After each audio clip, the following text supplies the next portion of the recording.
বেশ কয়েকবার ভেস্তে যাওয়ার পর হামাস ও ইসরায়েলের মধ্যে এবারের যুদ্ধবিরতির আলোচনা অনেকটাই অগ্রগতি হয়েছে।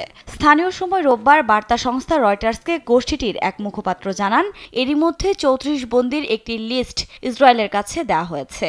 সম্ভাব্য যুদ্ধবিরতির প্রথম ধাপে তাদের ইসরায়েলের কাছে হস্তান্তর করা হবে। এতে প্রাধান্য পাবে বয়োবৃদ্ধ ও নারীরা। যদিও বন্দীদের মধ্যে কতজন জীবিত রয়েছেন তা শনাক্ত করতে এক সপ্তাহ সময় চেয়েছে ফিলিস্তিনের স্বাধীনতাকামী সংগঠনটি। হামাসের এমন দাবিকে উড়িয়ে দিয়ে ইসরায়েল বলেন, তাদের কাছে কোনো তালিকাই পৌঁছায়নি।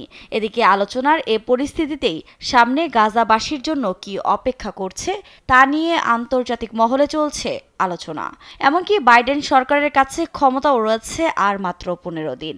এর মধ্যেই যুদ্ধবিরতি কার্যকর হবে কিনা তা নিয়ে শঙ্কা রয়েছে অনেকের মনে।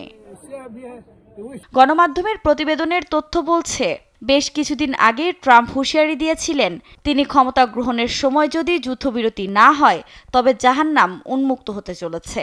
নবনির্বাচিত মার্কিন প্রেসিডেন্টের এমন হুঁশিয়ারির পরও যুদ্ধবিরতি বাস্তবায়ন নিয়ে এখনও রয়েছে ধোঁয়াশা। কেননা হামাস বন্দীদের মুক্তি দিলেই এই যুদ্ধ শেষ হবে কিনা তার কোনো নিশ্চয়তা নেই। আর সে কারণেই হামাস ইসরায়েলের কাছ থেকে স্পষ্ট অঙ্গীকার চায়। যুদ্ধবিরতির এই আলোচনার মধ্যেই গাজার রাফা, জাবালিয়া ও মধ্যাঞ্চলে হামলা জোরদার করেছে ইসরায়েল।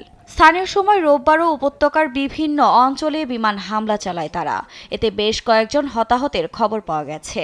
এর মাঝেই স্বাস্থ্য ব্যবস্থাকে পুরোপুরি ভেঙে দিতে হাসপাতালকে টার্গেট করে হামলা চালাচ্ছে আইডিএফ। উত্তর গাজার সর্বশেষ আংশিকভাবে কার্যকর হাসপাতাল আল আউদায় আক্রমণ চালিয়ে যাচ্ছে তারা।